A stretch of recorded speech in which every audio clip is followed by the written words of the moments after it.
Political analyst firebrand KS Prasad garu మరి కొన్ని చోట్ల 100 రోజుల ప్రభుత్వం సక్సెస్ అయ్యిందని చెప్పి టీడీపీ నేతలు పండగ కాదు కదమ్మా. ఇప్పుడు ఈ లడ్డు విషయమే మత రాజకీయాలు కూడా కాబోతున్నాయి, కావాలని మత రాజకీయాలు సృష్టించబోతున్నారు. పని లేనోడు పిల్లితల గొరిగేడని సామెత ఉంటది. ఇప్పుడు సనాతన ధర్మంలో ఉన్న దీక్ష చేపట్టారు. ఈ దీక్షలో చెప్పులు వేసుకోకూడదు అని ఒక రూల్ ఉందంట, కానీ పవన్ కళ్యాణ్ గారు చెప్పులు వేసుకుని నడుస్తున్నారు. ఆడపిల్లలు నువ్వు పైనుంచి మెట్లు కింద కడుగుతావు, కింద నుంచి మెట్లు పై కడుతావు తల్లి. వాళ్ళ నాన్నగారు ఆయన చెప్పిన మాటే, దీపం దేవుడికి పెట్టిన దీపంలో సిగరెట్ వెలిగించుకునేవారు. మా నాయనమ్మ దీపారాధన వెలిగిస్తే దీపారాధన సిగరెట్ వెలిగించిన దేవుడు లేడు దెయ్యం లేదనే వ్యక్తి మా నాన్న. వాళ్ళ అన్నయ్య గారు చిరంజీవి గారు ఆయన మాట్లాడిన మాటలు, ఆయన నేను దేవుడు అన్నది ఒక అభూతి కల్పన, నేను నమ్మనండి. దేవుడు అనేవాడు లేడు, దేవుడు అనేవాడు inconsistent man of the earth Nagababu. ఆయన మాట్లాడిన మాటలు దేవుడిని నేను నమ్మని. దేవుడు అనే కాన్సెప్ట్ రాంగ్ కాన్సెప్ట్.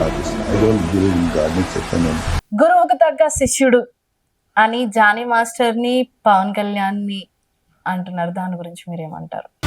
ఆవు గట్టు మీద వేస్తుంటే దూడలు చేయలో మేది కదా. ఇప్పుడు తెలంగాణలో హైడ్రా సంచలనంగా మారింది.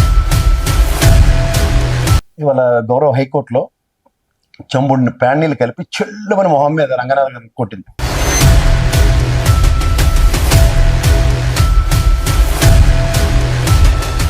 హాయ్, హలో, నమస్తే, వెల్కమ్ టు ఎస్ఆర్ మీడియా. ఈ రోజు మనతో ఉన్న స్పెషల్ గెస్ట్ ఎవరంటే political analyst firebrand KS Prasad garu. అటు ఏపీలోను ఇటు తెలంగాణలోను ప్రస్తుత రాజకీయాల పరిస్థితి గురించి ఈ రోజు ఒకసారి ఆయనతో మాట్లాడదాం. నమస్కారం సార్. హలో అమ్మా, ఎలా ఉన్నారు సార్? అని ఉంటాము. సరే సార్, ఇప్పుడు డైరెక్ట్ గా పాయింట్ కి వచ్చేస్తాను. ఏపీలో తీవ్ర దుమారం రేపుతున్న తిరుపతి లడ్డు, ఇది టాపిక్ ప్రస్తుతం ఎక్కడ వరకు వచ్చేసింది అంటే పాలిటిక్స్ నుంచి మతాలు దగ్గర వరకు పెరిగిపోతుంది. తర్వాత ఇంకా సినిమా మూవీస్ వాళ్ళ ఇండస్ట్రీ వైపు కూడా ఈ తిరుపతి లడ్డు కల్లోలం రేగుతుంది. దాని గురించి మీరు ఏమంటారు? ఇప్పుడు ప్రస్తుతానికి ఏంటంటే ఈ 100 రోజుల ప్రభుత్వం వాళ్ళకి వాళ్ళు కండక్ట్ సర్టిఫికేట్ చేసుకుని చాలా మంచి ప్రభుత్వం అదని చెప్పేసినంత మాత్రాన వాళ్ళు ఈ 100 రోజుల్లో సక్సెస్ నరేషన్ ఏంటన్నది నిశ్చితంగా గమనిస్తే వెనక నుంచి జరుగుతున్న సెంట్రల్ గవర్నమెంట్ దాష్టికాలన్నింటినీ వీళ్ళు చీకటి దెబ్బల రూపంలో దీన్ని ఎలా కవర్ చేసుకుంటూ వస్తున్నారో గమనించుకోమనండి. ప్రస్తుతానికి ఇక్కడ లడ్డు అన్న పదాన్ని ప్రవేశపెట్టి ప్రతిదీ డైవర్టింగ్ పాలిటిక్స్ 100 రోజుల్లో జరుగుతుంది. మొదటి దగ్గర నుంచి చూసుకుంటే గుడ్లవల్లేరు కాలేజ్ అనగానే ఇక్కడ తీసుకొచ్చి కాదంబరనత్వం అనే అమ్మాయిని తీసుకొచ్చారు. తర్వాత ఫ్లడ్స్ వచ్చాయనగానే బోట్లు అడ్డం పెట్టి కథలు నడిపించారు. ఇప్పుడేమో అది అంతా అయిపోయేసరికల్లా అక్కడ తుఫాను తీవ్ర పరిస్థితులను ఎదుర్కోవడానికి ఏం చేయాలి, central government crisis management, disaster management డబ్బులు రావాలి. 1 రూపాయి రాకుండా మనం చందాలు ఇచ్చింది 600 కోట్లు ఎంతో ఇచ్చామని చెప్పి ఇప్పటికి ఎంత ఇచ్చారో చూసుకోమనండి ఒకసారి. సో గతంలో ఈ 100 రోజుల ప్రభుత్వంలో జరుగుతున్న రాక్షసత్వం చూసుకుంటే మనుషులు ఎలా చంపుతున్నారో పైశాచికంగా, అది ఇటు తిప్పి ప్రొయాక్టివ్ గా పోలీస్ డిపార్ట్మెంట్ ఏం చెప్తుందో చూసుకోమనండి. మరి కొన్ని చోట్ల 100 రోజుల ప్రభుత్వం సక్సెస్ అయ్యిందని చెప్పి టీడీపీ నేతలు పథకాలు చెప్తున్నారు. ఇళ్ళగానే పండగ కాదు కదమ్మా, చెప్పాలి కదా. చెప్పిందంత మాత్రం ప్రాక్టికల్ గా ఏం చెప్పాలి? 6 బుల్లెట్ పాయింట్లు చెప్పారు, 4,000 పెన్షన్ తప్ప ఇంకేం చేశారు? ఇక్కడ వెనకతల నుంచి ఎఫ్ఆర్బిఎం లిమిట్లు చూసుకుని దగ్గర 50,000 కోట్లు అప్పు చేసి కూర్చున్నారు. ఇప్పటికి ఎక్కడి నుంచి తీసుకొస్తున్నారు డబ్బులు అంటే ఏం చేస్తున్నారో చెప్పమంటే ఎవరు చెప్పరు. సగానికి పైగా మందికి జీతాలు రావట్లేదు. ఇక్కడికి వచ్చాకల్లా వైజాగ్ స్టీల్ ప్లాంట్, ఇక్కడ వెనకాల రహస్య ఎజెండా ఏంటంటే వైజాగ్ స్టీల్ ప్లాంట్ అమ్మకానికి పెట్టారు. 4,600 మంది ఉద్యోగాలు పోయి దాని మీద ఎక్కడ చర్చనీయాంశాలు కాకుండా ఈ భౌగోనిశానాలతో అడ్డమైన చెత్త కార్యక్రమాలు నడిపిస్తున్నారు. ఇంకో పక్క ఆర్ కృష్ణయ్య రాజీనామా చేశారు. ఇక్కడ చూస్తే బీసీ సంఘాలు కులగణన చేయాలని చెప్పి ఇక్కడ ఉద్యమం స్టార్ట్ చేస్తారు రేపటి నుంచి, వాళ్ళ నుంచి. సో ఇక్కడ మీరు ప్యారల్ గా గమనిస్తే మూడో విషయం ఏంటి, ఈ డిజాస్టర్ మేనేజ్మెంట్ నుంచి సెంట్రల్ గవర్నమెంట్ నుంచి రావాల్సిన రూపాయి రాకుండా మన చందాలే ప్రజలకు పంచే కార్యక్రమానికి తెరలేదు. అది ముక్కులోకి కూడా రావట్లేదు. పైపచ్చి అక్కడ బురద రాజకీయాలని పక్క పెట్టేసరికల్లా ఇక్కడ లడ్డు రాజకీయం తీసుకొచ్చారు. ఈ లడ్డు చుట్టూ తిరుగుతుందని సరికల్లా దాన్ని ఏం చేశారు, అడుసు తొక్కనేలా కాలు కడగనేలా అన్నట్టు చంద్రబాబు గారు పొరపాటున ఒక నోరు జారారు. ఆ నోరు జారిని సవరించుకుంటూ అయిపోయేదానికి ఇంత తీవ్రతరం తీసుకొచ్చి 10 రోజుల పాటు అడవాడు చేసి ఇప్పుడు లాస్ట్కి ఎటు తిప్పారు, జగన్మోహన్ రెడ్డి గారు మతం మీదకి తిప్పుకొని వచ్చారు. అది చూస్తే ఇప్పుడు నిజంగా చెప్పాలంటే జగన్మోహన్ రెడ్డి గారు తిరుపతి వెళ్తే డిక్లరేషన్ ఇచ్చారా ఇవ్వలేదన్నది తర్వాత విషయం. ఇంకా వెళ్లకుండానే ఈ టాగునితోనూ తిరుపతి వెళ్తే డిక్లరేషన్ ఇవ్వరట అని చెప్పి దాని మీద ఈ భోగాని వాళ్ళు దాంట్లో వంట వరపు ఛానల్ ఉన్నాడు. ఈ మధ్య పోలీసు వాళ్ళు కూడా ఇచ్చారు. ఇష్టం వచ్చినట్టు న్యూస్లు వండి వర్క్ చేస్తున్నారు. ఇక్కడ ఏం చేస్తారు వీళ్ళు సక్సెస్ స్టోరీ అంటే అన్నా క్యాంటీన్లు ఏంటది? ఏమైనా ప్రభుత్వ పథకమా? ఒక సంక్షేమానికి 300 క్యాంటీన్లు 5 కోట్ల పైసలకి ప్రజల దగ్గర 300 క్యాంటీన్లు పెట్టి ఏం సంక్షేమాన్ని అందిస్తున్నారు? వీళ్ళు చెప్పిన 6 సంక్షేమ పథకాలు ఇప్పటికి ప్రజల్లోకి తీసుకెళ్లే కార్యక్రమం లేదు. అమ్మఒడి కానీ ఇలాంటివన్నిటికీ ప్రత్యామ్నాయంగా అమ్మక వందనం ఇలాంటివన్నీ చెప్పి ఏం ఎగ్జిక్యూట్ చేస్తారంటే అవి తప్ప అన్ని చేసుకుంటూ వెళ్తున్నారు. దీని మీద ప్రతిదీ దాటవేత ధోరణి. స్టీల్ ప్లాంట్ అవసరం చర్చనీయాంశం కానివ్వరు. రాజ్యసభ ఎంపీ ఎందుకు 3 గంటకి తెలియకుండా రాజ్యసభ ఎంపీ రాజీనామా చేశాడు ఆయన. వీళ్ళందరి మధ్యలో జరుగుతున్న రాజకీయాల్ని పక్కదోవ పట్టిస్తూ ప్రతిదీ యూటర్నే. ఇప్పుడు తీసుకొచ్చే సినిమా ఇండస్ట్రీకి మొదలుపెట్టారు. ఆ ప్రకాశ్ రాజ్ వాళ్ళ ఊరి నుంచి విదేశాలకు తిరుగుతాడు. 4 కుచితపం కబుర్లు దమ్మిడికి పనికిరాని వాళ్ళు. ఏం ఉపయోగం వాళ్ళ వల్ల? దాన్ని తీసుకొచ్చి పవన్ కళ్యాణ్ సనాతన ధర్మం గురించి మాట చాగంటి కోటేశ్వర గారు విడాకులు అన్న కాన్సెప్ట్ ఉండదు సనాతన ధర్మంలో. ఆయన ప్రవర్తనలు చెప్తుంటే ఏం చెప్పాలి? చెగువీరతో మొదలెట్టాడు, ఎర్రకోట వేసుకుని మెల్లో. ఇప్పుడు తీసుకొచ్చే ఆ కాషాయ కోట్లు ఇక్కడ బండి సంజయ్ గుళ్ళు గడిగాడు కాబట్టి బీజేపీ టాస్క్ లో అది కూడా గుళ్ళు కడుగుతావు. ఆడపిల్లలు నువ్వు పైనుంచి మెట్ల కింద కడుగుతావు, కింద నుంచి మెట్ల పై కడుతావు తల్లి. అంటే మట్టి అంతా తీసుకెళ్ళి పైన పోసి 4 ఉపాధి ఇచ్చాం, మట్టి అంతా తీసుకొచ్చి బయట వేయడానికి. ఇవి కార్యక్రమాలు. ఒక 300 పైచీలకు గొడ్లవల్లేరు కాలేజీలో ఆడపిల్లకి జరిగిన దాని మీద అతి గతి లేదు. ఎప్పటికి లోకేష్ గారు లాంటి వ్యక్తి చెప్తాడు, మీ దగ్గర ఉన్న ప్రూవ్లు ఉంటే తీసుకురండి. ప్రభుత్వంలో మీరు ఉన్నారా, మేము ఉన్నామా? బిలో పవర్టీలో ఉన్న వాళ్ళని పరిరక్షించడం తప్ప ఇంకేమైనా కార్యక్రమాలు ఉంటాయి వాళ్ళ దగ్గర? రాష్ట్ర ప్రయోజనంలో కిటికీ లేదు ఇప్పటికి. ఇవాళ పోలవరం రిపోర్ట్లు వచ్చాయి, విదేశీ నిపుణులు తీసుకొచ్చి చేస్తే మొత్తంతో చంద్రబాబు గారు ఆయనలో భ్రష్టు పట్టించారని చెప్తున్నారు. ఈ విషయాలు ఎక్కడైనా చర్చనీయాంశాలు అవుతున్నాయి చెప్పండి. ఇప్పుడు ఈ లడ్డు విషయమే మత రాజకీయాలు కూడా కాబోతున్నాయి, కావాలని మత రాజకీయాలు సృష్టించబోతున్నారు అని అంటున్నారు. దాని గురించి మీరు ఏమంటారు? అదే చెప్తున్నాను, పని లేనోడు పిల్లితల గొరిగేడని ఒక సామెత ఉంటుంది. అలాగే వీళ్ళకి పని పాటు లేకుండా ప్రభుత్వ పరిపాలనా యంత్రాంగాన్ని సమన్వయపరుచుకుని చేసుకోకుండా 16 మంది డీజీపీ ఆఫీస్కి అటాచ్ చేశారు ఎస్పీలని. వాళ్ళని ఇప్పుడు ఏం చేయాలంటే ఒక టాస్క్ పెట్టి గౌరవ న్యాయస్థానాలు హ్యాపీగా బెయిల్ ఇస్తున్నాయి. ఎఫ్ఐఆర్ రిపోర్ట్లో వాళ్ళ పేర్లే ఉండవు, కానీ చర్చనీయాంశాలు చేసేస్తూ ఉంటారు. అదే నత్వాని గారు ఖచ్చితంగా చెప్పింది అమ్మాయి, నాకు మెడిసిన్స్ లేకపోతే కాంతిలాల్ రాణా గారే మెడిసిన్స్ సదుపాయాలు చేశారని. వీళ్ళు ఎఫ్ఐఆర్లు చదవరు, వీళ్ళు ఇష్ట రాజ్యంగా న్యూస్లు వండి వారి చేస్తారు. దానికి అనుగుణంగా 10 ఛానళ్ళు ఉన్న వాళ్ళకి ఆ 10 దగ్గర చర్చనీయాంశాలు. ఇప్పుడు మత రాజకీయానికి ముడిపెట్టవలసిన దౌర్భాగ్యం ఎక్కడి నుంచి వచ్చింది? ఇవాళ దాకా వాళ్ళు చెప్తున్నట్టు అబ్దుల్ కలాం గారు రిజిస్టర్లో సంతకం పెట్టలేదు, పంపిస్తాను. సోనియా గాంధీ గారు డిక్లరేషన్ ఇవ్వాలి. ఎందుకంటే వీళ్ళు రాజ్యాంగబద్ధ పదవులు అంటే గౌరవ ఎమ్మెల్యేలు కానీ, ఎంపీలు కానీ, ముఖ్యమంత్రులు కానీ, లేకపోతే ప్రధానమంత్రులు కానీ, లేకపోతే రాష్ట్రపతులు కానీ అయినప్పుడు, ఇంక్లూడింగ్ చీఫ్ జస్టిస్లతో సైతం వాళ్ళందరూ రాజ్యాంగానికి బొద్దులై అండ్ కులమతాలకు అతీతంగా మేము రాజ్యం పరిపాలిస్తాం అన్నది ప్రమాణాలు చేస్తారు. దానికి కట్టుబడి, ఎందుకంటే ఇదే అప్రహెన్షన్స్ జగన్మోహన్ రెడ్డి గారు అపోజిషన్ లీడర్ గా ఉన్నప్పుడు 2 సార్లు తిరుపతి కొండ కాలినడకని వెళ్ళినప్పుడు పాదయాత్రల ముందు తర్వాత లేని అప్రహెన్షన్ ఇప్పుడు ఎక్కడి నుంచి వస్తుంది వాళ్ళకి? ఒకవేళ డిక్లరేషన్ అన్నది నిజంగా అనుకున్నప్పుడు ఇంకా రాబోయే దీంట్లో ఒక గెజెట్ ఇస్తారట, ఎవరైనా అన్ని మతస్థులు వెళ్ళి సంతకాలు పెట్టాలి. వీళ్ళే గెజెట్ ఇవ్వకుండా వీళ్ళే ఒక ఫ్లెక్సీ పెట్టి జగన్మోహన్ రెడ్డి గారు ట్రిప్ రద్దవగానే ఆ ఫ్లెక్సీ తీసేసిన ఉదంతం చదవట్లేదా నువ్వు? అంటే అవకాశవాద రాజకీయాలకు తెరలేపుతో అపశుభం తెలియని విషయాలను తీసుకొచ్చి అవి జగన్మోహన్ రెడ్డి మీద ప్రతి నిమిషం ఆపాదిస్తూ ఈ బడదానికి వస్తే హోమ్ మినిస్టర్ గారు అనితమ్మ గారికి ఫస్ట్ టీటీడీ బోర్డు మెంబర్ ఇచ్చారు. ఇమీడియట్ గా 48 గంటల్లో రాజీనామా చేసింది ఆవిడ. ఏం కనుకుంటున్నారు? నా కార్లో బైబిల్ ఉంటుంది, నాకు బ్యాగ్ లో బైబిల్ ఉంటుంది, నేను బైబిల్ చదువుతాను, క్రిస్టియన్ మతాన్ని గౌరవిస్తానని చెప్పింది ఆవిడ. అందుకని ఆవిడకి ఇచ్చేసినప్పుడు ఇవాళ హోమ్ మినిస్టర్ గా ఆవిడ వెళ్ళింది. ఎస్, నేను హోమ్ మినిస్టర్ అయ్యి ఉండి నేను డిక్లరేషన్ ఇచ్చాను, అందుకని మీరు కూడా ఇవ్వాల్సి వస్తుందన్న మాట మాట్లాడుతుందా? జగన్మోహన్ రెడ్డి గారిని అబాస్ పాలు చేస్తూ ఏమంటది? ఆయన అక్షింతలు వేసుకోడట, ప్రసాదం తిండట, ఇవన్నీ వీడియోలు ఉన్నాయి. ఏం ఒకసారి అక్షింతలు వేసుకుని దులిపేశారు, నెత్తిన అక్షింతలు అంటే 2 కాంట్రడిక్షన్. అక్షింతలు వేసినప్పుడు దులపలేదు ఆయన.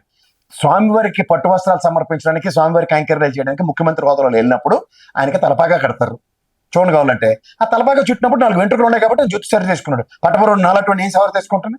ఈ పార్టీ కూడా లేకుండా ఏదైనా ఆయన మీద బురద జల్లే కార్యక్రమం తెరలేపుకున్నారు. ఇది ఏంటంటేనమ్మా, ఈ రోజుకి ఒక ఎజెండా ఇస్తారు. ఈరోజు తట్ట మట్టేస్తారు, ఇంకో రోజు తట్టడు పేడ. వీటి మీద ఒక పనికిమాలిన చెత్త డిస్కషన్స్. ముసీలో అక్కడ కూర్చుని ఉన్న రిటైర్ అయిపోయిన వాళ్ళు ఆ ఛానల్లో కూర్చొని ప్రవచనాలు చెప్పుకుంటూ తిరుగుతున్నారు. అనిత గారు చేసిన కామెంట్స్ కూడా చాలా వైరల్ అవుతున్నాయి. తిరుపతికి జగన్మోహన్ రెడ్డిని మేము ఆపలేదు, ఆయన క్రిస్టియన్ కాబట్టే రాలేదు అని అనిత గారు అంటున్నారు. ఇది ఫస్ట్ టైం అనుకో అమ్మా ఆవిడ ఇచ్చిన స్టేట్మెంట్ జస్టిఫైడ్. కానీ ఇంత మునుపు ఆవిడ ఎన్నిసార్లు వెళ్ళింది, ఆయన ఎన్నిసార్లు వెళ్ళాడు, ఈవిడ వెళ్ళడానికి ఆవిడకి ఆ పాబంధకం క్రియేట్ చేసుకున్న ఉదంతం గురించి ఇవాళ వెళ్ళినప్పుడు ఆవిడ డిక్లరేషన్ ఇచ్చిందా లేదా కూడా చెప్పకుండా ఏం మాట్లాడుతుందో ఒకసారి సమయం పాటించి మాట్లాడమను. గౌరవ హోమ్ మినిస్టర్ పదవిలో ఉన్నారు ఆవిడ ఖచ్చితంగా విచక్షణ విజ్ఞత చాలా ఇంపార్టెంట్. ఆవిడ ఏం మాట్లాడినా ఒక అథెంటికేషన్తో మాట్లాడాలి. గతం తెలియకుండా, గతం ఉన్నప్పుడు అలా మహేష్ బాబు సినిమా చూడమని ఇలా నొక్కితే గూగుల్లో ఇలా ఇన్ఫర్మేషన్ వస్తుంది. ఈ రోజుల్లో ఏడున్నారు వీళ్ళు? ఏది పడితే అది ఒక న్యూస్ చేసే కార్యక్రమంలో ఏది పడితే అది మాట్లాడుకుంటూ ముందుకెళ్తున్నారు. అవుట్కమ్ ఎక్కడ ఉందంటే అవుట్కమ్ మీద ఇవాళ మాట్లాడడానికి ధైర్యం లేదు. మరి ఇప్పుడు వైజాగ్ స్టీల్ ప్లాంట్ ఇష్యూ చర్చనీయాంశం అవ్వాల్సిన దగ్గర ఆనాడు పల్లా శ్రీనివాసరావు గారి నిరాహార దీక్షతో మొదలై గంటా శ్రీనివాస్ రాజీనామా అతిగతి లేకుండా ఉన్న దగ్గర విజయసాయిరెడ్డి పాదయాత్రతో కంక్లూడే 5 సంవత్సరాలు ఏమార్చి మనల్ని కాపాడగలిగారు. ఇవాళ 5 సంవత్సరాలు ఏమార్చడానికి ఎక్కడైనా ప్రాతిపదిక చెప్పండి. ఇవాళ ఎండీతో సైతం మార్చారు. రాజ్యసభ ఎంపీ ఆయన ఎందుకు మార్చాడు? ఫ్లోర్ ఆఫ్ ద హౌస్ లో అట్లీస్ట్ రాజీనామా చేయకముందు బీసీ గణన చేయండి అన్నప్పుడు, ఒక ఎంపీగా నేను ఉన్నప్పుడు కూడా ఇది ఎక్కడ చర్చనీయాంశం కానివ్వట్లేదని చెప్తే దాని మీద మాట్లాడవచ్చు. ఇప్పుడు పోలవరం రిపోర్ట్లు, విదేశీ నిపుణులు ఇచ్చిన రిపోర్ట్లు వచ్చాయి, అవి ప్రజాబాహుళ్యంలో చర్చనీయాంశాలు అవుతాయి. 72% క్లెయిమ్ చేసుకున్న వాళ్ళ దగ్గర ఇవాళ అతిగతి లేకుండా ఆంధ్రప్రదేశ్ జీవనాడికి దిక్కు దివానా లేని సిచ్యువేషన్ డ్రైవ్ చేసి పెట్టారు. ఇది ఎక్కడ చర్చనీయాంశం ఉందని చెప్పి జగన్మోహన్ రెడ్డి గారి మతం వీళ్ళకి ఎప్పుడు తెలిసి వచ్చింది ఆయన జగన్మోహన్ రెడ్డి మతం. అప్పుడు వాళ్ళు కూడా ప్యానల్గా రిలీజ్ చేస్తారు. ఇంట్లో ఆవు పెంచుతున్నారు, కపిలబాయి ఆవుల్ని, మహాలక్ష్మిని పేరు పెట్టారు. ఏముందమ్మా, ఇప్పుడు మనకు మత స్వేచ్ఛ ఇచ్చింది రాజ్యాంగం. ఆయన ఇందులో మారాడేమో ఎవరికి తెలుసు. కాశీ వెళ్ళాడు, ములిగాడు, ఆ రుద్రాక్షలు అవన్నీ వేసుకుని పూజలు చేసిన ఫోటోలు ఉన్నాయి కదా. ఇంట్లో మిగిలిన భార్య పిల్లలు మారలేదు. రాముడు అంతటి వాడే ఆ యాగం చేస్తున్నప్పుడు సతీ సమేతంగా అంటే బంగారు విగ్రహాన్ని ప్రతిష్ఠించేసాడని చెప్పారు కదా. ఈ జేబులో బొమ్మ పెట్టుకుని వచ్చాను అంటాడు, ఏం చేస్తావు? అదే చెప్తున్నాను, తలా తోకాలైన డిస్కషన్స్. కిరణ్ కుమార్ రెడ్డి గారు ఆయన ఎక్కడైనా ఆయన భార్య సమేతంగా పట్టు వస్త్రాలు సమర్పించినవి కానీ ఇలాంటి ఉదంతాలు ఒకసారి చెప్పండి. అంటే వీళ్ళకి నచ్చితే బ్రహ్మాండంగా మాడతారు. ఇదే కిరణ్ కుమార్ రెడ్డి గారు 3 సంవత్సరాల పరిపాలన ఆయన ఎన్నిసార్లు గుడికి తిరుపతికి వెళ్ళారు, ఎన్నిసార్లు పట్టు వస్త్రాలు ఇచ్చారు, ఇక్కడ భద్రాచలంలో రాముని వారికి ముత్యాలు ఇచ్చినవి ఎన్నిసార్లు ఆయన వెళ్ళారు, ఎన్నిసార్లు భార్య సమేతంగా వెళ్ళారు, చర్చ పెట్టండి. ఎందుకంటే బీజేపీలో ఉంటే వాళ్ళ సన్నిధానంలో ఉంటే ఎవరైనా వాషింగ్ పౌడర్ నిర్మా, అదే మా కేసీఆర్ గారు చెప్పింది. వాళ్ళు చేసేవన్నీ శుద్ధులు, యువతలు చేస్తే మాత్రం అబ్బాబాబా ఇంక వేలెత్తి చూపించేస్తారు. ఈ వేలెత్తి చూపించే కార్యక్రమం 4,000 పక్క చూపిస్తాయన్న విషయం మర్చిపోతారు. సనాతన ధర్మం పవన్ కళ్యాణ్ ఇప్పుడు సనాతన ధర్మంలో ఉన్న దీక్ష చేపట్టారు. ఈ దీక్షలో చెప్పులు వేసుకోకూడదు అని ఒక రూల్ ఉందంట, కానీ పవన్ కళ్యాణ్ గారు చెప్పులు వేసుకుని నడుస్తున్నారు. దాని గురించి మీరు ఏమంటారు? ఇప్పుడు చిత్తశుద్ధి లేని పూజ చేయాలని ఒకటి మనకి చిన్నప్పుడు చదువుకున్న పద్యాలు. ఇప్పుడు మనకి మనసా వాచా కర్మ, మనం గౌరవించే మతాన్ని కానీ మనం గౌరవించే దేవుణ్ణి కానీ చిత్తశుద్ధితో మనం దైవ కార్యక్రమాలు చేసే దగ్గర వాళ్ళ నాన్నగారు ఆయన చెప్పిన మాటే, దీపం దేవుడికి పెట్టిన దీపంలో సిగరెట్ వెలిగించుకునేవారు. నెక్స్ట్ వాళ్ళ అన్నయ్య గారు చిరంజీవి గారు ఆయన మాట్లాడిన మాటలు, ఆయన నేను దేవుడు అన్నది ఒక అభూత కల్పన, నేను నమ్మనని. Inconsistent man of the earth Nagababu ఆయన మాట్లాడిన మాటలు దేవుడిని నేను నమ్మను, నీకు పంపిస్తున్న వీడియోలు వెనకాల డిస్ప్లే చేయి, అర్థమవుతాయి. ఈ దగ్గర బ్లాంక్ తీసుకుని వాళ్ళు ముగ్గురు అన్నదమ్ములు మాట్లాడిన మాటలు దేవుడి మీద వాళ్ళకి ఎంత చిత్తశుద్ధి ఉందో తెలుస్తుంది. ఈయన చిన్నప్పుడే ఫ్రెండ్స్తో ఉన్నప్పుడు బ్యాప్టిజం తీసుకున్నాడని. మనం ఇవాళ హిందూ వ్యవస్థలో ఉన్నాం. నాకు మా నాన్నగారి మతం, మా నాన్నగారి కులం, నెక్స్ట్ మా నాన్నగారు ఇది నాకు సంక్రమిస్తాయి గోత్రంతో సైతం. ఇది నాకు చెప్పిన సనాతన ధర్మం. కానీ ఇక్కడ వైవిధ్యభరితంగా ఆయన అమ్మాయికి బ్యాప్టిజం వాళ్ళ భార్య గారు ఇప్పించారని ఆయనే చెప్పాడు. సో దాని అర్థం ఏంటి? సో ఇప్పుడు నాకు తెలిసినంత వరకు ఒక పరమతాన్ని గౌరవించే నిబద్ధత ఉన్న కొంతమంది నా ఫ్రెండ్స్లోనే వేరే మతస్థులను పెళ్లి చేసుకున్నారు.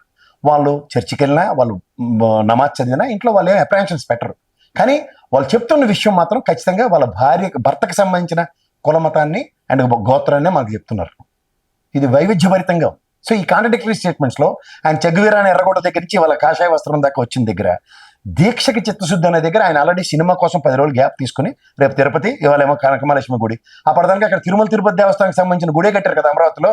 జగన్మోహన్ రెడ్డి గారికి ఆయనలో 5 సంవత్సరాల గవర్నమెంట్లో తిరుమల సంబంధించిన టీటీడీ దేవస్థానం గుడి ఇక్కడ జూబ్లీహిల్స్లో ఎన్టీవీ దగ్గర కట్టారు, అక్కడ అమరావతిలో కట్టారు, వైజాగ్లో కట్టారు, భువనేశ్వర్లో కట్టారు, అండ్ అమెరికాలో కట్టారు, జమ్మూ కాశ్మీర్లో కట్టారు. వీటి దగ్గర ఎక్కడైనా స్వామివారికి ప్రసాదానికి కైంకర్యానికి ఇది వచ్చిందని చెప్పి అక్కడ ప్రక్షాళన చేస్తారా? కింద నుంచి పైకి గుడిమెట్లు కడుక్కుని అమ్మవారి దగ్గర ఉన్నారా? సో ఇవన్నీ వాళ్ళు చేసేదానికి తీరువ దెబ్బ ఉండదు. గుడ్డిది జైల్లో పడినట్టు వాళ్ళు చేసిన దానికి ప్రతిదానికి మనం కూడా అలాగే చేయాలని మనని శాసించే స్థాయికి వచ్చారు. ఎందుకంటే వాళ్ళకి భౌగోళిక ఉన్నాయి కాబట్టి. సో వీటన్నిటి సారాంశం మీరు గమనించగలిగితే ఎప్పుడైనా సరే చిత్తశుద్ధి లేని పూజ గురించి చెప్పాల్సి వస్తే నిజంగా ఇన్కన్సిస్టెన్సీ ఫాలో అవుతున్న అన్నదమ్ముల్ని నేను కూడా అలా ఫాలో అయిపోతే బాగోదని ఇన్కన్సిస్టెన్సీ జస్టిఫై చేయడానికి పవన్ కళ్యాణ్ గారు చేస్తున్న రాజకీయాలు. ఎందుకంటే ప్రశ్నించే గలం స్టార్ట్ చేశాను ఆయన. వైజాగ్ స్టీల్ ప్లాంట్ విషయంలో ప్రశ్న కరువడింది. మీరు రండి, నేను ఉద్యమంకి సిద్ధంగా ఉన్నాను, మీరు రండి అంటే వాళ్ళు పాపం నిరంతరం ఉద్యమం చేస్తుంటే ఆ బొలిశెట్టి సత్యనారాయణ గారితో ఆయన ఏం మాట్లాడించారు, కార్మిక సంఘాలు వాళ్ళకి చిత్తశుద్ధి లేదని ఆయన మాట్లాడారు. అది కాంట్రడిక్షన్. రెండోది, ఇవాళ పోలవరం విషయంలో 72% అవకతవకల విషయంలో విదేశీ నిపుణులు ఇచ్చిన స్టేట్మెంట్ ప్రకారం ఖచ్చితంగా పవన్ కళ్యాణ్ గారు చంద్రబాబు గారిని ప్రశ్నించాలి. ఆ రోజు ఎన్డీఏ కూటమే, ఇప్పుడు మళ్ళీ ఎన్డీఏ కూటమే. 72%కి ఇవాళ ఎంత అతిగతి లేని సిచ్యువేషన్ ఆంధ్రప్రదేశ్ జీవనాడు అన్నది ప్రశ్నేది. మూడోది, మనం 6 బుల్లెట్ పాయింట్లకు ప్రమాణం చేసి వచ్చిన దగ్గర ఇవాళ 6 బుల్లెట్ పాయింట్స్ ఇప్పటికి కూడా జస్టిఫై ఉన్నప్పుడు ప్రజలకి ఏం జరుగుతుంది ప్రశ్నేది. ఇవేమీ లేకుండా ఇవాళ ఎద్దునిందంటే దూడకట్టి అనే బ్యాచ్ లాగా అదిగో పులేటే ఇదిగో తోక అని చెప్పే పెట్టకథలకి ప్రభావితం అవుతున్న పవన్ కళ్యాణ్ గారి కింద వీటిని అభివర్ణించాలి. ఎందుకంటే ఆయన ఖచ్చితంగా తిరుపతి లడ్డు మీద నిజంగా ఆయనకి శాంచ్యూటీ ఉంటే దాని మీద కాంట్రడిక్షన్ లేకుండా చంద్రబాబు నాయుడు గారు మాట్లాడింది దానికి వత్తాసు పలుకుతూ వెనక ముందు జరుగుతున్నవి ఏంటో గమనించమనండి అమ్మా. శ్యామలరావు గారు ఫస్ట్ ఎన్డీటీవీకి రిపోర్ట్ పంపించక మునుపు వెంకయ్యనాయుడు గారు వెళ్ళి కలవడం, తరంతరం ఆయన ఇక్కడికి రావడం, ఇదే లడ్డు తీసుకెళ్ళడం, తర్వాత నెక్స్ట్ డే శాంపుల్ పంపించడం, తర్వాత 23వ తారీఖు అవుట్కమ్ ఆఫ్ ద శాంపుల్లో వెజిటబుల్ అన్న దగ్గర చూసుకుంటే నేషనల్ ఇన్స్టిట్యూట్ ఆఫ్ దీంట్లో అమెరికా దీంట్లో కూడా వాళ్ళు క్రిస్టల్ క్లియర్ గా సమ్ డేటా ఇచ్చారు. 291 to 293 ఏదో సమ్ డేటాలో ఇది కనుకుంటే ఆ ఎడిబుల్ ఆయిల్స్ ని యానిమల్ ఫ్యాట్ కింద కన్సిడర్ చేయాలి. కానీ దేనికన్నా అంటే 193 to 203% ఉంది. అది ఖచ్చితంగా వెజిటబుల్ వనస్పతి అని మొదట చెప్పిన ఈఓ గారి స్టేట్మెంట్ కరెక్ట్. ఆ రోజు ఇక్కడ వెలుగొండ రెగ్యులేటర్ దగ్గర నీళ్ళు ఇప్పిన ఘటనలో కూడా 11,000 క్యూసెక్లు పైకి వస్తే ఆ గేట్ రెగ్యులేటర్ చేస్తే అది బుడమేరు వాగులో వచ్చి తుఫాన్ వస్తుంది. ఆ తుఫాన్ని కూడా ఆ ఈఓ గారు ఆ రోజు మాట్లాడిన దాన్ని, ఆ డిప్యూటీ ఇంజనీర్ గారు మాట్లాడిన దాన్ని నెక్స్ట్ డే కాంట్రడిక్షన్. అంటే ప్రభుత్వంలో ఇవాళ తిరుమల తిరుపతి దేవస్థానంలో పనిచేస్తున్న జిఆర్ గారి ఆధ్వర్యంలో ఎక్కడ లేని శంకరాచార్య పీఠం ఉంది, నెక్స్ట్ ఆదిశంకర సరస్వతి పీఠం ఉంది. ఇలాంటి పెద్ద పెద్ద పీఠాధిపతులు అందరూ కర్ర జెండాలు కట్టుకుని అక్కడ వస్తారు కదా. వీళ్ళెవరు తీర్థ ప్రసాదాలు తీసుకోకుండానే ఉన్నారా? పెద్ద జీఆర్ ఆధ్వర్యంలో అక్కడ స్వామివారి కైంకర్యాలు జరుగుతాయి తిరుపతిలో. దాని విషయం ఆయన పెద్ద జీఆర్ ఒక మాట మాట్లాడే ఆగమ శాస్త్రంగా విరుద్ధంగా ఈ అడ్డమైన చేస్తాను. అక్కడ బ్రాహ్మణోత్తములు వాళ్ళ ఆధ్వర్యంలో 12 మంది ఒక సైంటిస్ట్ రూపంలో వాళ్ళు లడ్డూలు తయారు చేస్తూ ఉంటారు. వాళ్ళు కూడా ఒక్క మాట మాట్లాడకుండా ఇది ఎక్కడి నుంచి అవుట్ ఆఫ్ ద బాక్స్ ఏం ప్రూవ్ చేస్తారు? సిట్ పంపించారు. ఈ సిట్ సారాంశం ఏంటమ్మా? వైజాగ్లో అయ్యన పాత్రుడు గారు, గంటా శ్రీనివాసరావు గారు కొట్టేస్తుంటే భూములు అని సిట్ వేశారు. అవుట్కమ్ లేదు. దాన్ని వెంటనే దాటవేత దూరంలో విజయసాయి రెడ్డి గారు భూములు అక్రమంగా లాక్కున్నారని దాని సారాంశంతో 5 ఏళ్ళు కాలక్షేపం చేశారు. తర్వాత ఇదే వివేకానంద రెడ్డి గారి మటర్లో ఏబి వెంకటేశ్వర గారు సిట్ 1 రిపోర్ట్, తర్వాత మహాంతి గారు సిట్ 2 రిపోర్ట్లు అవుట్కమ్ ఏదమ్మా? ఇటు తిప్పి సిబిఐకి ఇచ్చారు. ఇదంతా కాలక్షేపం. ముసలోళ్ళు చూడు, ఇంట్లో పెద్దవాళ్ళు పురాణాలు వినడానికి గుళ్ళు పోతారు హరికథలు వినడానికి. అలా హరికథ కాలక్షేపాలు ఈ సిట్ కార్యక్రమాలు తప్ప ఏం ఉండవు. పండగలను పాసినాడు ఇవాళ వెళ్ళి తిరుపతి అంతా ఏం ఆయిల్ వాడతారు, ఎలా వాడతారు, ప్రాసెస్ లేదని అబద్ధాలు పునాదుల మీద ఎలా ఉంటాయి చూసుకోండి. టెస్ట్ ల్యాబ్లే లేవు అన్నారు. మరి అలాంటప్పుడు చంద్రబాబు నాయుడు గారు 14 సార్లు ట్యాంకర్లు ఎలా రిజెక్ట్ అవుతాయి? ఇవాళ అలా పుష్ప సినిమా మన పవన్ కళ్యాణ్ మాట్లాడారు కదా, దానికి అనుగుణంగా ఏఆర్ కంపెనీ డైరీ నుంచి వచ్చి టర్నింగ్ తిరుగుతున్నప్పుడు లారీ డ్రైవర్ అట మార్చేసాడని ఒక పెట్ట కథ వెళ్తున్నారు. కొత్త కథలు. అసలు తిరుమల తిరుపతి రెండిట్లోనూ దర్శనంకి వెళ్ళినాడు ఎవడన్నా కింద మీద చూసుకోకుండా గుడ్డ చేళ్ళు పన్నెట్టు పోకుండా ఏం జరుగుతుందో చూడండి. అక్కడ ఫస్ట్ ఆఫ్ ఆల్ ఒక డైరీ 3 శాంపుల్స్ తీసుకుంటారు ర్యాండమ్ గా, 3 దగ్గర టెస్టులు చేసి దాని అవుట్కమ్ ఏంటన్న దాని మీద తిరుమల దాకా వెళ్తుంది. తిరుమలలో మళ్ళీ టెస్ట్ చేసి ఆ కంపెనీ నుంచి వచ్చిన ప్రతినిధి స్వామివారి సన్నిధిలో ఉన్న ఒక సైంటిస్ట్ ఆధ్వర్యంలో నడుస్తున్న టెస్టింగ్ లో ఆ స్టాండర్డ్స్ మాయిశ్చర్ కంటెంట్ కానీ ఈ వెజిటబుల్ ఆయిల్ బదులు ఏదైనా ఫారెన్ ఆయిల్స్ కలిసే వీటి మీద టెస్ట్ శాంపుల్ కనుకుంటే ఇమీడియట్ గా గెట్ అవుట్. అక్కడ మైసూర్ ల్యాబ్కి పంపించుకోవాలి, లేదంటే ఇక్కడ ఎఫ్ఎస్ఎల్ ఉంది, అలాగే నేషనల్ ఇన్స్టిట్యూట్ ఆఫ్ న్యూట్రిషన్ ఉంది హైదరాబాద్ లో. ఇక్కడికి పంపించకుండా తుంటి కొడితే పొలరాలి అని అక్కడ ఎన్డీటీవీకి ఎందుకు పంపించారు? వెంకయ్యనాయుడు వెళ్ళి వచ్చాడు కాబట్టి, తర్వాత ఏమో ఆయన ఇంటికి వచ్చి లడ్డూలు అందుకున్నాడు కాబట్టి చైర్మన్. నెక్స్ట్ తీసుకుని దానికి ప్రతి చీరలో క్రిస్టల్ క్లియర్ గా ఆయన ఇచ్చిన రిపోర్ట్లలో ఉంది. అదే చెప్పాడు కదా ఈవో శ్యామలరావు గారు నమ్మరు. ఇక్కడ జగన్మోహన్ రెడ్డి గారు చర్చ ఎలా చాటుకున్నాడు? మొదట సంబంధిత 2 చైర్మన్, టీడీ చైర్మన్, ఒకతను హైకోర్టుకి సుప్రీంకోర్టుకి వెళ్ళాడు సుబ్బారెడ్డి, ఇంకో ఆయన కొండ మీదకి వెళ్ళి ప్రమాణం చేసింది కరుణాకర్ రెడ్డి, ఇంకో అతను ధర్మారెడ్డి ఎక్కడ ఉన్నాడంటే బయటకు వచ్చి ప్రెస్ మీట్ పెట్టాడు, నాకైతే సంబంధం లేదు, ఇది విషయం ఇలా జరుగుతుందని. ఆనాడే ప్రభుత్వ అధినేత జగన్మోహన్ రెడ్డి క్రిస్టల్ క్లియర్ గా సమానం చెప్పి దమ్ముంటే సిబిఐ ఎంక్వైరీకి దేనికైనా సిద్ధం అన్నాడు. ఇవన్నీ చెప్తున్నాడు, అబద్ధాలను ప్రూవ్ చేసాడు కదా ఆయన వచ్చి. ఇప్పుడు తిరుమల వెళ్తానంటే ఎక్కడ లేని అప్రహెన్షన్, దాన్ని అంతా యూటర్న్ తిప్పి ఇప్పుడు ఆయన కులం మతం మీద డిస్కషన్. గురువుకు తగ్గ శిష్యుడు అని జానీ మాస్టర్ ని పవన్ కళ్యాణ్ ని అంటున్నారు. దాని గురించి మీరేమంటారు? ఆవు గట్టు మీద వేస్తుంటే దూడలు చేలో మేది కదా. అలాగా వీళ్ళకి ఏంటంటే అమ్మా, సినిమా వాళ్ళు సినిమాటిక్ గా ఉంటున్నాయి. కూడా మొన్న ఒక ఇంటర్వ్యూ చూస్తున్నాం, అన్నిటికీ సిద్ధపడి అడ్డమైన చెత్త చేయడానికి సినిమాల్లోకి రండి అని చెప్తున్నాడు అతను. What does it mean by? So ఇక్కడ వాళ్ళ క్రెడెన్షియల్స్ ని అనవసరంగా వాళ్ళే బజార్కి తెచ్చుకొని జరిగినప్పుడేమో అద్భుతాలు చేసేసే వల్ల పోర్ట్రేట్ చేస్తారు. ఇది ఏమైనా అవ్వింది అనుకోండి, వాళ్ళ మీద చర్చించడం తప్పు అన్నట్టుగా మాట్లాడుతుంటారు. క్యారెక్టర్ అనేది చాలా ఇంపార్టెంట్. ఇక్కడ రేపు నిజ నిర్ధారణ 2 రోజుల్లో పోలీస్ వ్యవస్థ త్రూగానే జరుగుతుంది. వీళ్ళు చేస్తే మంచి. సనాతన ధర్మం గురించి మాట్లాడుతున్నప్పుడు విడాకులు అన్నది లేదు. అది పవన్ కళ్యాణ్ గారికి సంబంధించిన విషయంలో 3 సార్లు ఏ విధంగా తేటతెల్లమైందో తెలుసు. మొదటి భార్యతో విడాకులు అవ్వక మునిపి నేను ఎప్పుడు ఇలాంటి విషయాలు మాట్లాడలే, కానీ ఇలా సనాతన ధర్మం గురించి మాట్లాడేస్తుంటే మాత్రం కాంట్రడిక్టరీ స్టేట్మెంట్స్ ని ఐ కుడెంట్ యాక్సెప్ట్ ఇట్. అవన్నీ ప్రజలకు బాగా తెలుసు. ప్రజాబాహుళ్యంలో ఇవాళ ప్రజాస్వామ్యంలో మీకు సువర్ణ అవకాశం ఇచ్చారు గెలిపించి. తరంతరం రాజకీయాలు చేయండి, కానీ పరమ చెత్త విషయాలు, పనికిమాల విషయాల మీద ఎంఫసైజ్ చేసుకుని మీరు ముందుకెళ్తే ప్రజాస్వామ్యం ఇది 5 సంవత్సరాలు కాలచక్రం తిరిగినట్టు గిర్రం తిరుక్కుని వస్తుంది. తర్వాత ఇవాళ మీకు 23 స్థానాలు ఎలా చూపించారో, వీళ్ళకి 11 ఎలా చూపించారో, రేపు పొద్దున ఏం చూపిస్తారో కూడా వేచి చూస్తూ వెళ్ళాల్సిన అవసరం ఉండకుండా ఉంటారు. ఒకవేళ తప్పు చేశారు, ఇప్పుడు వైఎస్ఆర్సీపీ తప్పు చేసింది అని జనసేన టీడీపీ అంటున్నారు. ఒకవేళ నిజంగా తప్పు చేయకపోతే వీళ్ళు ఎందుకు ప్రూవ్ చేసుకోవట్లేదు వైఎస్ఆర్సీపీ వాళ్ళు? ఏమన్నా లాజిక్ ఉండాలమ్మా దాంట్లో. ఇప్పుడు ఎలక్షన్ కోడ్ ఎప్పుడు వచ్చింది? మనకి ఎలక్షన్స్ ఎప్పుడు జరిగాయి? మేలో కదా. మే ఎలక్షన్ కోడ్ ఎప్పుడు వస్తుంది? దానికి ముందు 40 days ముందు కదా, 45 days ముందు. సో మే కంటే ముందు అంటే ఇప్పుడు ఏప్రిల్, దానికన్నా ముందు మార్చి నుంచి ఎలక్షన్ కోడ్ అమల్లో ఉంది. ఎగ్జాంపుల్ చెప్తున్నా, మార్చి నుంచి ఎలక్షన్ కోడ్ రాగానే ఫస్ట్ టీటీడీ బోర్డు రద్దు అయిపోతుంది. ఇప్పుడు ఈ ఏఆర్ కంపెనీ దాంతోపాటు ఉన్న 5 కంపెనీలని టెండర్లు ఎప్పుడు పిలిచారు? మేలో ఏ ప్రభుత్వం ఉంది? ఆపద్ధర్మ ప్రభుత్వం ఉంది. టీటీడీ బోర్డు లేదు. ఈఓ గారి ఆధ్వర్యంలో జరుగుతుంది. ఆడేగా ధర్మారెడ్డి. పాయింట్ 1. మేలో తీసుకుంది జూన్ 12 నుంచి జూన్ జూలైలో ఏఆర్ కంపెనీ డైరెక్టర్ మాట్లాడింది, తమిళ్లో ఉంటుంది, ఎత్తుక్కోండి గూగుల్లో. క్లియర్గా చెప్పింది ఆవిడ, నేను జూన్ జూలైలో 4 కంటైనర్లు అంటే 16 టన్నుల నెయ్యిని సప్లై చేసాం. రిజెక్ట్ అవ్వలే, మిగిలిన రిజెక్ట్ అయ్యాయి. అది ఆవిడ చెప్పింది. సో 16 టన్నులకి నేను అప్రహెన్షన్ ఎక్కడి నుంచి వస్తుంది? తిరుమలలో అది ఒక regular routine procedure. Standards maintain కాకపోతే రిజెక్ట్. ఒకసారి కంటైనర్ లోపలికి వెళ్తే 4 రోజులు స్వామివారి కైంకర్యాలకు వర్తిస్తాయి. నవనీత సేవ అన్నది 1000 ఆవులు అక్కడ పెట్టి వాటి నుంచి వచ్చిన పాలు పదార్థాలని, నెయ్యి పదార్థాలని, వెన్న పదార్థాలని స్వామివారి కైంకర్యాలకు వాడడం జగన్మోహన్ రెడ్డి గారి ఆధ్వర్యంలో స్టార్ట్ అయింది. సో ఈ సెల్ఫ్ ఎక్స్ప్లెనేటరీ మాడ్యూల్లో జూన్ జూలైలో జరిగిన దానికి ప్రభుత్వం లేని జగన్మోహన్ రెడ్డి ఏ విధంగా సమాధానం చెప్తాడు? ఎందుకు చెప్పాలి? ఫస్ట్ ఆఫ్ ఆల్ గవర్నమెంట్లో ఉన్నది చంద్రబాబు గారి ప్రభుత్వం, ఆయన నియమించిన ఈవో ఛార్జ్ తీసుకోగానే ఫస్ట్ శాంపుల్స్ కలెక్షన్స్లో అది రెగ్యులర్ 8 సార్లు పంపించాడు. ఆయన 8 సార్లు 4 సార్లు రిజెక్ట్ చేసామని ఆయనే చెప్తున్నాడు. అందులో కాంట్రడిక్షన్ ఏముంది? 14 సార్లు చంద్రబాబు నాయుడు గారి ఆయనలో ఆయిల్ ట్యాంకర్లు వెనక్కి పంపించబడ్డాయి, నెయ్యి ట్యాంకర్లు. 18 సార్లు జగన్మోహన్ రెడ్డి గారి ప్రభుత్వంలో పంపించబడ్డాయి. ఇంతకన్నా ముందు ప్రభుత్వాలు కూడా ఎన్నోసార్లు రిజెక్షన్ ప్రొసీజర్ ఇస్ స్టాండర్డ్.